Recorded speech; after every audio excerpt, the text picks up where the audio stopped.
Viewers, நாம இந்த வீடியோல யாரை பத்தி பார்க்க போறோம் அப்படின்னா ஜெஸ்ஸி லிவர்மோர் அப்படிங்கிறவரை பத்தி தான் பார்க்க போறோம். இவருடைய ஃபுல் நேம் என்னன்னு பார்த்தீங்கன்னா ஜெஸ்ஸி லாரிஸ்டன் லிவர்மோர். 1877ல அமெரிக்கால இவர் பிறந்திருக்காருங்க. இவரை எல்லாருமே ட்ரேடிங் ஜீனியஸ் அப்படின்னு தான் சொல்லுவாங்க. பட் இவருடைய லைஃப் பார்த்தீங்கன்னா ரொம்ப அப் அண்ட் டவுன்ஸ் இருக்கும். ரொம்ப கஷ்டப்படுற ஃபேமிலில இருந்து வந்தவர் தான் இவரு.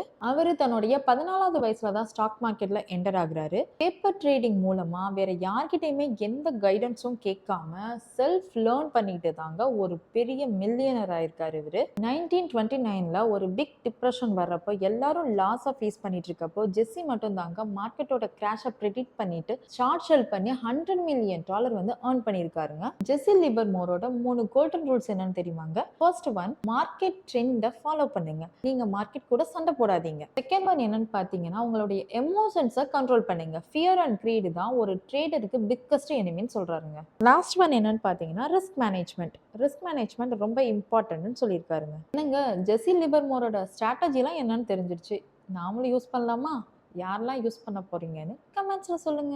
இந்த வீடியோ உங்களுக்கு யூஸ்ஃபுல்லா இருந்தா லைக் பண்ணுங்க, அப்படியே உங்க ஃப்ரெண்டுக்கு ஷேர் பண்ணிருங்க. அப்கமிங் வீடியோக்கு எங்களை ஃபாலோ பண்ணிக்கோங்க. ஏதாவது டவுட்னா கமெண்ட் பண்ணுங்க.